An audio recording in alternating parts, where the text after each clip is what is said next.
Olá, uma semana de especulações. Felipe Coutinho vem para o Vasco, Fluminense e Botafogo estão de olho nessa negociação. E o Dudu vai para o Cruzeiro, fica no Palmeiras, Neymar no Flamengo para substituir o ídolo Gabigol. Falando de coisas reais, o Botafogo é de novo o líder do Brasileirão e o Ronaldinho Gaúcho arrumou uma confusão com críticas à seleção brasileira e agora está dizendo que era uma campanha publicitária. Participam deste episódio dois integrantes da equipe de esportes e de jornalismo aqui da EBC, o Maurício de Almeida e o Rodrigo Ricardo. Eu sou o Sérgio do Bocage e o No Mundo da Bola está começando agora.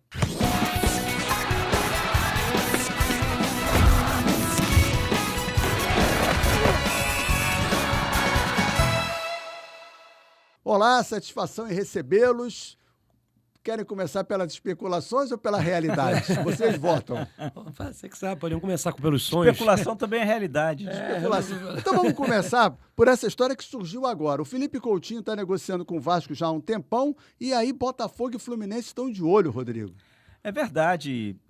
E é justo que eles estejam de olho, porque é um bom jogador, acima da média. Tem uma relação com o Vasco, está nesse namoro, mas tem exigências, né, para casar. Esquisitas tem um acordo pré-nupcial.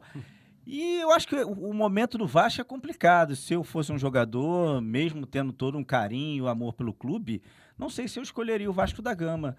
Tanto internamente, como o time está jogando hoje, também como esse lado externo do futebol, ou seja, a confusão, se a 777 fica, não fica, vai vender.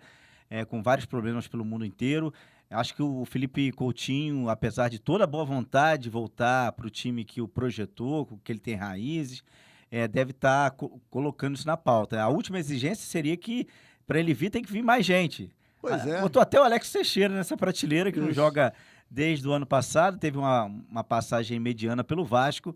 Mas se eu fosse Felipe Coutinho, eu iria para o Botafogo. Me parece que o Botafogo, como estrutura, como time, com condições de ganhar títulos, tanto o Brasileiro ou mesmo a Libertadores, está na segunda fase, vejo nesse aspecto. Mas uma decisão sempre tem muitos aspectos, né? Financeiros, emotivos, técnicos. Talvez para vir para o Botafogo ele não abrisse mão financeiramente como está abrindo para o Vasco. Exatamente.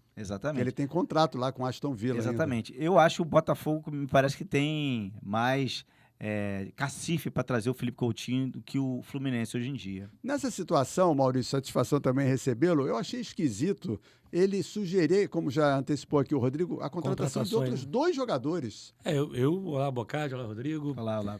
Bom participar aqui de novo. Eu acho muito estranho, eu nunca vi, pelo menos, não estou lembrado de uma situação que um atleta, para ser contratado, ele exigir reforço vindo junto com ele, abertamente. É muito estranho essa Eu me lembro exigência. Agora do casal 20. O Washington e Assis, né? Mas, na verdade, não foi uma exigência. O Atlético Paranaense, na época, que disse, para levar um, tem que levar os dois. Isso foi ótimo. E foi ótimo. Isso tem muito, já teve muito de clube negociar, você contrata um, mas tem que levar outro, mas o próprio atleta fazer essa exigência é algo estranho. E como o Rodrigo falou, o Botafogo, aqui do Rio, quem tem cacife atualmente é Botafogo e Flamengo. O Botafogo tem um dono ali da SAF que gosta de investir, ele pagou uma fortuna agora para repatriar, foi a maior compra que o Botafogo fez na história, e tem dinheiro fácil e provavelmente o Felipe Coutinho não deve abrir tanto mão de salário, vai querer um salário um pouco maior, mas se o Botafogo quiser se interessar o projeto do Botafogo, eu acho que ele pode encaixar ali no time do Botafogo. O Botafogo tem dinheiro. O Fluminense está numa situação muito conturbada com o campeonato, a gente tem que resolver primeiro a questão técnica, a situação... Está na zona do penúltimo colocado no Brasileirão. Não atravessa uma boa fase, aí o dinizismo talvez possa estar ruindo de vez, mas então eu acho que o caminho melhor para ele, se eu fosse o atleta, eu iria para o Botafogo. O Vasco tem a questão do amor, da paixão de ter sido o clube que revelou, mas realmente você querer ir jogar no Vasco hoje, na situação que está podendo, no fim do ano, estar brigando só para não ser rebaixado, não é bom. E se fala? Não, porque a gente colocar até, não querendo antecipar sua pauta, mesmo o caso do Neymar, voltar para o Santos. Voltar para o Santos ou para o Flamengo. O Santos da segunda divisão vai para lá para quê? Sozinho não vai fazer, o Mandorinha só não vai fazer verão, vai ser pressionado pela torcida, vai ser xingado, vai ser vaiado, insultado, vão arranhar o carro dele, se não fizerem coisa pior. Para quê? Então, já que você trocou, eu ia inverteu a pauta, o que você acha dessa especulação? Porque o que dizem, na verdade, o Flamengo está na dele. Mas é o que já começaram a falar, que o projeto seria o Gabigol sai no final do ano, o Neymar está liberado lá da Arábia Saudita no final do ano também, e ele viria ocupar essa vaga de ídolo. Porque jogar por não jogar, o Gabigol também não está jogando. Agora esse início de namoro surgiu com uma camisa, aquele post dele, com uma camisa dada pelo Gabigol. Que jogou no Santos. Sim. Mas eles não são posições iguais. Eu acho que Neymar e Gabigol se completariam. Seria uma grande dupla de ataque, ou na verdade o Neymar até mais recuado, jogando de camisa 10. Porque o Neymar sim é um camisa 10, não o Gabigol, que foi dada, acho que até foi uma decisão errada, até revertida agora recentemente. Mas o Neymar, tecnicamente, é um camisa 10 e o Gabigol poderia voltar a ser o camisa 9, mas hoje eu não vejo também o Gabigol no Flamengo, com o Pedro rendendo do jeito que está, com a gestão Tite do jeito que é. Eu não sei se o Tite também já perguntaram ao Tite se ele quer o Neymar. Claro que ele vai querer, até porque já conhece. Já dirigiu várias vezes o Neymar, enfim, né? Já conhece o jogador. Mas eu acho que tem tudo a ver. Flamengo e Neymar vai vender muita camisa. Então, um mês de salário do Gabigol é um dia de salário do Neymar. É bem complicado. Primeiro o Gabigol sai do Flamengo, tudo bem, o contrato vai acabar, mas quem vai pagar, mesmo o salário do Gabigol sendo muito menor que o Neymar, qual clube que pagaria um salário para o Gabigol aqui no Brasil? Acho que tem o Palmeiras, que poderia pagar, o Atlético não tem espaço para ir lá. Tirando isso aí, tá o Bahia, que tem... O Gabigol sai de graça no final do ano. Sai de graça, mas tem um salário, né? E o Gabigol não vai querer ganhar menos. É um peso grande para um atleta que não está rendendo o que já rendeu no passado. Então, você continuar com esse ganho tão grande... Fora do Brasil, eu não vejo muito espaço, muito interesse, a não ser que seja para mercados alternativos. E o Neymar no Flamengo? Pode jogar. Se ele voltar a jogar, né? Porque ele está parado há tanto tempo, a gente não sabe quando vai voltar. O contrato dele lá vai até metade do ano que vem. Ele teria que sair um pouquinho antes. Não sei se os árabes vão facilitar, porque pagaram uma fortuna para... Pagam ainda. E tiraram ele a peso de ouro lá do Paris Saint-Germain, e ele praticamente não jogou, né? Não sei se também se ele interessa muito pro técnico lá. O técnico, desde o início, não bateu muito bem com ele. Eu sei lá, o Neymar, se botar Neymar e Gabigol, acho que a noite do Rico vai ter um reforço, não o Flamengo. Não, eu particularmente não acho vai ficar mais caro, inclusive. Quando eles forem, vai ter. Não é cachê, não. Couvert artístico, né? Onde eles forem, né? Mas eu não acho que é uma boa pro Flamengo, não. Acho que divide grupo, chama muita atenção. Enfim. Neymar não tem muita história de ser um jogador de grupo, né? Recentemente a gente já viu isso aí. Não sei se seria boa para o Flamengo, não. Apesar de ser um bom jogador, né? Isso não se discute. Mas já que você inverteu a pauta, e o Dudu? Se você fosse o Dudu, vou começar por você. Acho que ele ainda tem espaço no Palmeiras, mas a saída dele para o Cruzeiro, ele vai, não vai?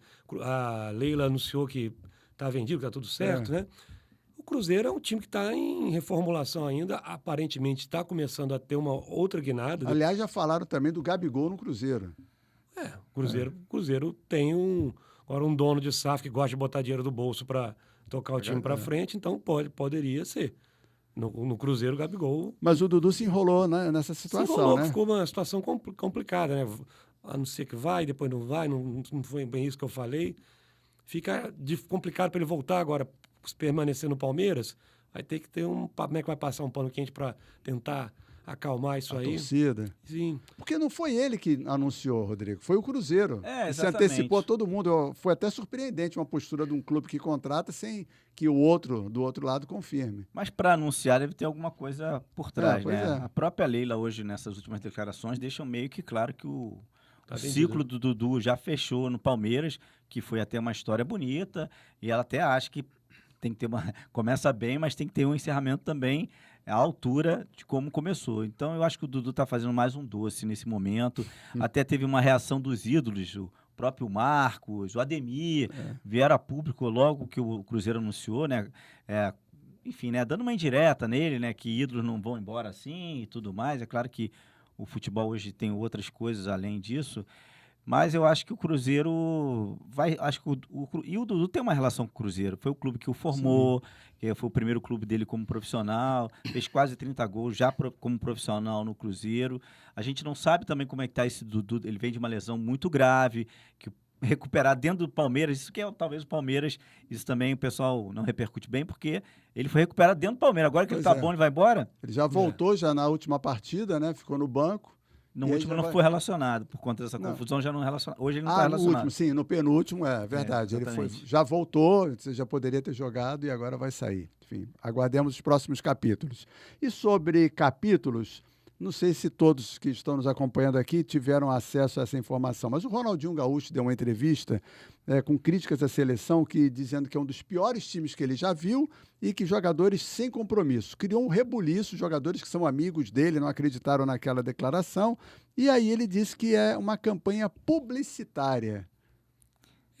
Até o... Esquisito, Bem né? criativa essa campanha. Segundo ele, a Bem campanha, criativo. ele tentou replicar ou repercutir ou O que a copiar torcida o que a torcida fala. fala nas redes sociais. É uma campanha publicitária, assim, você conseguiu, a marca até que dessa campanha já veio a público confirmar que realmente é uma campanha publicitária. A marca conseguiu esse espaço, mas não sei se foi um espaço positivo, né? Que você criou um tumulto danado. Entre um grupo de jogadores, Sim, inclusive. Mas se era para levantar o nome da marca, a marca conseguiu o espaço dela. Não sei se vai ser um espaço positivo, como é que vai ser bem visto isso.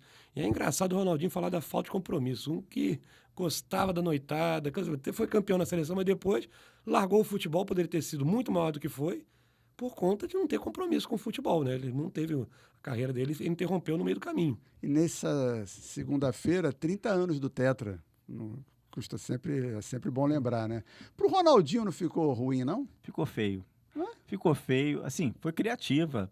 A gente pode discutir a ética dessa campanha e tudo mais. Mas tem que se justificar que nem piada Pois é. mal contada, né? Pois é, e o Ronaldinho... Você se lembra do Ronaldinho fazer crítica a alguma coisa? Em alguma coisa, algum time, tomar algum posicionamento? Não me lembro. Eu só vejo ele tocando pandeiro, sambando, né? Ou seja, Acho que isso levando a isso vida. chocou, Então, né? desde o início, a gente achou estranho que tinha algo por trás. Foi feito, obviamente, por dinheiro. E os jogadores se sentiram surpresos, porque os jogadores não são só amigos, como são todos fãs dele, né? Também. Cresceram vendo as jogadas dele. E, sim, Ronaldinho, um jogador extraordinário, né? Incrível, né? Poderia até ido até mais além, mas acho que a gente fala isso mais além, mas ele foi o melhor do mundo. pois é. Mas pode, enfim, Campeão do mundo. Tem uma continuidade por vários anos. Não, ele poderia ter disputado a Copa do Brasil, sem dúvida. Sim. 2014. Ele, Adriano, era o Kaká, era E se ele continuasse querendo mesmo jogar, ele chegaria no nível do Messi facilmente, como a quantidade de conquistas que o Messi teve de melhor no Como o mundo. Messi também é fã dele, né? Tem aquele famoso vídeo dele do Messi pequenininho batendo bola com ele. Tem o primeiro gol que ele fez no Barcelona, né? A Copa de 2014, né? Foi a Copa aqui. Para mim era a Copa de Ronaldinho, Adriano e Kaká. A gente teria um timaço na seleção brasileira. Com E os certeza. três tinham parado de jogar já. Mas voltando à campanha, acho que ele deu uma bola fora nessa, errou. Como você falou, né? Tem que vir para explicar a piada, então Não a vale piada a já pena. não valeu a pena. Aproveitando para a gente fechar essa questão de seleção brasileira, começa essa semana a Copa América e o Brasil estreia dia 24 contra a Costa Rica. 11 jogos, 10 vitórias, nunca perdemos para a Costa Rica. Também teremos a Colômbia, que está melhor que o Brasil nas eliminatórias, e o Paraguai, que no caso está pior. Qual a expectativa de vocês, começo por você que está de amarelo, para a seleção brasileira? Acho que vamos fazer uma boa Copa. Essa geração tem... E vai sair daí a espinha dorsal para a próxima Copa do Mundo. Eu tenho uma expectativa muito boa em relação, principalmente ao Endrick, ao Vini Júnior, ao próprio Rodrigo, esse trio ofensivo. O meio de campo eu ainda não sei muito bem como que o... Será que o Paquetá vai poder jogar? Tem isso. Não sabe nem se pode jogar. Não sei né? como é que o Dorival vai resolver, mas eu acho que vamos ter boas atuações, talvez não logo no início. A Costa Rica acho que não é um adversário que vai causar problemas, mas eu acho que o Brasil tem tudo para chegar à final, ganhar a sua 10ª Copa da América, eu acho. A 10ª Copa América. Você falou do Rodrigo, ele pode ser o substituto ou ocupar o lugar do Paquetá, né? Que a posição dele é de 10. Ele mesmo já falou que gosta de jogar de 10. Basta o Endrick ser o 9. Que é, o Endrick é o Que é o 9. nove. Que é o 9. Que Que é o 9. Rafinha, né? Endrick e Vinícius Júnior com o Rodrigo Armando. Agora, eu acho que o Dorival está tendo muito cuidado ali com o Endrick, essa coisa de colocar ele sempre no segundo tempo, enfim, eu acho que é uma Bota na forma Copa de blindar América. ele um pouco, mas vamos ver A Copa agora. América é uma competição que pode ser perdida, né? É um laboratório. É um né, laboratório. de certa forma. Numa situação assim, a Copa América já derrubou alguns técnicos, mas Sim. no caso do Dorival não, porque ele chegou agora, então não tem essa cobrança. E eu acredito que o Brasil vai ter uma boa participação na Copa América, e o fundamental da Copa América mesmo é tentar fazer essa espinha dorsal para a próxima Copa do Mundo. É o maior tempo que ele vai ter até a próxima Copa do Mundo para poder conhecer o dia a dia com os jogadores, montar a mesma equipe, unir o grupo, é o tempo que ele tem para isso. Acho que o fundamental é olhar para frente. O resultado da Copa América, se perder a Copa América, não vai ser nenhuma Não desgraça. pode ser eliminado pelo Peru na primeira fase. Tem que chegar no mata-mata, lá pertinho, no mínimo uma semifinal, pelo menos isso. Mas a partir daí, se não conquistar, o mais importante é você conquistar o grupo, conquistar o modelo de jogo, focado já no Mundial do ano que vem, que é o mais importante. Do ano que vem não, daqui a 2 anos. 2026, daqui a 2 anos. Vamos falar de Campeonato Brasileiro? O Daronco ajudou ou prejudicou o Flamengo? Eu acho que os 2 lances foram corretos. Rodrigo? Também acho. Então tá bom. Então Não iguais. vejo, Fala. não vejo polêmica, não. Assim, Os lances que a gente fala, o gol anulado e o pênalti. é o pênalti. O pênalti eu acho que é a regra que deveria ter um atenuante na regra. Porque, tudo bem, o jogador vai ter que jogar o tempo todo com o braço cortado para trás por conta quando estiver na área. Foi uma bicuda coladinho nele, o cara não teve movimento dele botar a mão na bola. Mas frente. a regra diz que... A mão já estava ali. A regra diz, bateu na mão, vai ser pênalti, então teve que aplicar a regra. E aí, quando teve esse pênalti aos 46, demorou para bater. Então, os acréscimos de 7 minutos foram ampliados, é o normal. Quando o acréscimo foi anunciado, já tinha 47. Então, não foram 7, foram 5. Sim. Então, foram 3 correto. minutos quase para bater o pênalti. Mas eu lembrei ontem que o Arnaldo César Coelho sempre falava, né, que o juiz não se consagra nos acréscimos. Daí, acréscimo não é bom para juiz, mas foi bom para o Flamengo. Foi bom. E eu acho que foi justo pelo resultado. Pelo jogo que foi justo. Foi um bom resultado para o Flamengo, do jeito que está, com tantos desfalques, os desfalques da Copa América, as contusões. 10 ontem. Foi um excelente resultado. Gostou da atuação do Daronco, então? Passou. O Daronco, não vou dizer que foi excelente, foi razoável. Daria nota 6 para ele. Tá bom, 6 já passa, né? Nota normalmente dependendo pra da escola, né? Então, no caso do específico do Flamengo, já são 2 jogos sem os titulares, né? Venceu o Grêmio e empatou com o Atlético. E jogou bem, né? Que é o mais importante. Jogou bem, pois é. A meta seria ficar ali no bolo durante a Copa América? Pelo menos isso? Tem que ir fazendo as contas. São 9 jogos ao todo, já passaram... Ou 7, depende da classificação na Copa América. Todo mundo contra o Uruguai, né? A torcida do Flamengo... Chile e Uruguai. É a maior torcida para o Uruguai ser eliminado, mas eu acho difícil que o Uruguai tenha um bom time. Acho que o Uruguai vai longe na Copa América, mas para a torcida do Flamengo, se o Uruguai saísse na primeira fase, seria o paraíso, né? Seria. Mas surpreende...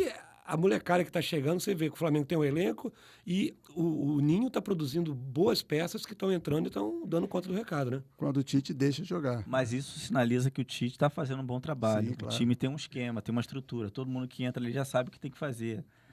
Não precisa correr igual para lá e para cá. É verdade. É um banco também diferenciado, né? Aí você vê o Cebolinha machuca, aí você tem o Bruno Henrique, você tem um Gabigol num banco, né?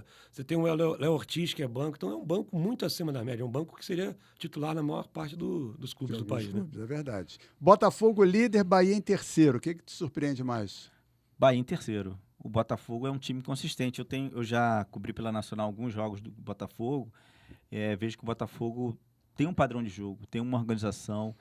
Peca, às vezes, nas conclusões. Se acerta um pouquinho melhor o passe ali, acho que está faltando um atacante. O Tiquinho Soares não está em boa fase. O Júnior Santos tem brilhado, mas perde muitos gols. Perde muitos gols do Júnior Santos. Tem feito os gols decisivos, é o artilheiro do Botafogo, mas o Botafogo ainda peca um pouco nessa conclusão, porque se você vê os placares, são sempre apertadinhos. 1-0, 2-1. Dificilmente o Botafogo faz um placar mais elástico. Mas cria muito e sofre pouco, sabe se defender muito bem. O Arthur Jorge é um treinador que acertou o Botafogo. O Botafogo sofreu tanto com isso depois da saída do Luiz Castro. Ele chegou e parece que resolveu mesmo. O Bahia, que não ganhou nada esse ano, perdeu o Paulistão, perdeu a Copa do Nordeste também, eliminado, e agora em terceiro no Brasileirão. Tem fôlego? Eu acho que não. Acho que o Bahia tá projetando um time mais forte, mais competitivo, justamente por conta do Grupo City, mas não vai ter fôlego para ficar entre os 4 primeiros, não. É mais surpreendente para mim é o Vitória. O Fortaleza está tão lá embaixo. Não, eu ia falar isso. A surpresa do Cuiabá, 5-0 no Fortaleza. Mas foi um jogo atípico, né? Mas quando os 2 foram expulsos, já estava 3. Sim, é verdade. Pode ser também a ressaca da Copa do Nordeste, ainda comemorando. Cuiabá não era um time tão ruim. Cuiabá estava em último. Sim, mas estava muito focado fazer gol, né? Mas estava muito focado na Sul-Americana. Sim, tem isso. Eu acho que agora que ele focou mais no brasileiro, deu uma reagida. Enfim, vamos Mas 5-0? É um placar. Um placar elástico demais em cima do Fortaleza, né? Que é um time que não tem esse Agora costume. vamos ter Flamengo e Bahia. Vai ser um bom termômetro Sim. para saber até onde vai esse Bahia realmente. Sim, Né? mas Vai com o Flamengo, pegar um Flamengo desfalcado no todo Maracanã. desfalcado. Mas Como é que a torcida do Flamengo vai receber o Everton Ribeiro? Né? Acho que vai receber bem. vai receber bem. também acho que Não tem vai. por que receber mal. E o filhinho dele? O Será que filho aí não vai conseguir se torcer pro pai. Será, Né? será assunto, né? Não essa vai semana, torcer, Só não com quer que saia certeza. gol, né? Ou se fizer gol, não comemora. É.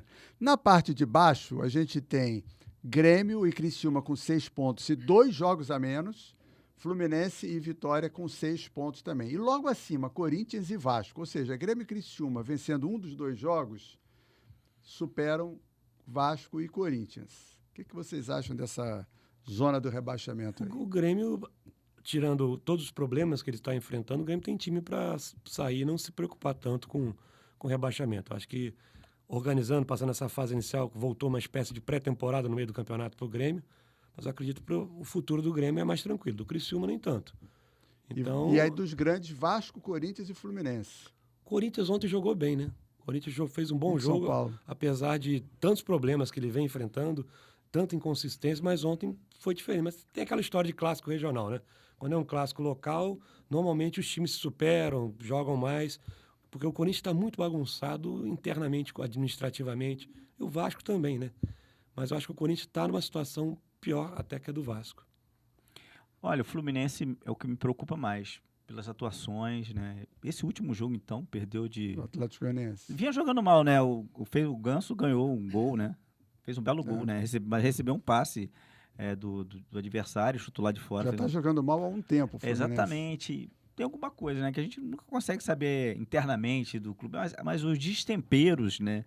Felipe Melo não é também novidade absurda. Mas não precisava aquilo. Mas um absurdo. Isso é uma agressão, né? Claro. Enfim, né? E tem um problema do elenco envelhecido, que tá pesando e assim, não tá nem jogando agora 2, 3 competições ao mesmo tempo, mas vai voltar a jogar. Não sei se internamente alguma coisa. Porque, desculpe te interromper, Claro. uma coisa que se dizia é que estaria priorizando a Libertadores, mas só que não está tendo a Libertadores. exatamente. Agora só foco no brasileiro, né? Exatamente, Foco, tá jogando mal o Fluminense, muitos problemas, assim, alguma coisa tá... Sabe quando começa a desandar a panela? Alguma coisa está errada. Né? Alguma coisa desandou que a gente não sabe, não sei se algum problema de grupo, teve aquela confusão dos meninos que parece que superaram, né, que uma parte pediu a punição, os meninos voltaram, e o Fluminense precisa muito desse sangue desses jovens de Xerém, mas o Fluminense não tem rendido, não vem jogando bem. Eu acompanhei a coletiva do Diniz, ele está sendo muito cobrado, e eu acho também justo que ele tenha suas convicções, né? O pessoal não vai mudar. Mas ele tem uma proposta de jogo, que é essa da posse de bola, né? Ou seja, da saída de bola. Mas, por outro lado, é um jogo... Está telegrafado o jogo do Diniz. Todo mundo sabe como joga o Fluminense. Faz aquela marcação alta, força um erro. Lento. Força um erro de passe, faz um gol, enfim. Não, e o Fluminense está sem o Arias, né? Só. Da Copa América, sim. Que é Sim, um jogador importante. Perdeu o Nino. O André está lesionado. O André não jogou. O André não tem jogado. Então são 3 jogadores que são expoentes do Fluminense, né? Do Fluminense forte. E os 3 fora fizeram a diferença danada. É verdade, o Arias faz muita falta. É o que tira um pouco do sufoco, consegue... Exatamente, dá alguma velocidade ali. Tá a perigo o Diniz? Tá, perigo. Acho que o título da Libertadores ainda segura ele, né? Tem essa sobrevida, mas não dura muito se passar mais umas 2 ou 3 rodadas, continuando na zona de rebaixamento. Você vê que a torcida já está dividida. Não, a Libertadores agora é mata-mata, né? Sim. E lá na altitude o Fluminense vai jogar, não é? Não, é com o Grêmio. Não, com o Grêmio. Com o Grêmio. E aí é complicado. A torcida do Fluminense sempre foi dividida com o Diniz. Aí os que não gostavam acabaram cedendo, porque foi campeão da Libertadores, deu um título inédito para o Fluminense. Mas vira a chave, começa a perder de novo, vem todo mundo de novo, tá vendo? Os críticos voltam com começa força. a assumir das arquibancadas, como está assumindo também a torcida do Vasco, do São Januário. Eu acho muito justo a torcida fazer isso, eu acho que é até uma forma de protesto. Assim, a torcida tem que levar o time nas costas, não. A do Vasco me surpreende mais, porque a do Fluminense é uma torcida que sempre desaparece, né? Já não é novidade. A do Vasco, não, não sei se está cansado de tanto sofrimento, que a do Vasco esteve sempre junto de mão dada com o clube, né? O Vasco ontem até merecia ganhar, né, contra o Cruzeiro, achei que parece que defensivamente melhorou a marcação, Acho que o Álvaro Pacheco conseguiu colocar já alguma coisa do que ele pensa. Não teria sido nenhum desastre o Vasco perder para Flamengo e Palmeiras. O problema foi a goleada de 6-1, né? Que realmente é uma coisa que... Impacto. O impacto, o Vasco ainda está... Muito vascaíno ainda está com vergonha de colocar a camisa depois dessa derrota. Você já colocou? Ainda não. Ainda não. Eu olho para ela e falo, ainda não. Você tem que melhorar um pouco mais ainda. Mas o Vasco está se recuperando, ganhando confiança. Tem um próximo jogo contra o Juventude. Mas eu acho que tem time para sair, porque eu acho que ainda tem times piores do que o Vasco nesse Campeonato Brasileiro. Só tem que se ajustar, né? O técnico assumiu no olho do furacão, né? Exatamente. Você assumir um time em crise, aí pega Flamengo e Palmeiras, é maldade, né? É isso que o Rodrigo falou. 1-0, 2-0 nos 2 jogos, beleza, ok, é isso aí. Mas o 6 é que causou toda a E se os confusão, 6 fossem né? do Palmeiras, daria menos estrago. Daria Os menos 6 estrago. do Flamengo, né? Pois é, enfim.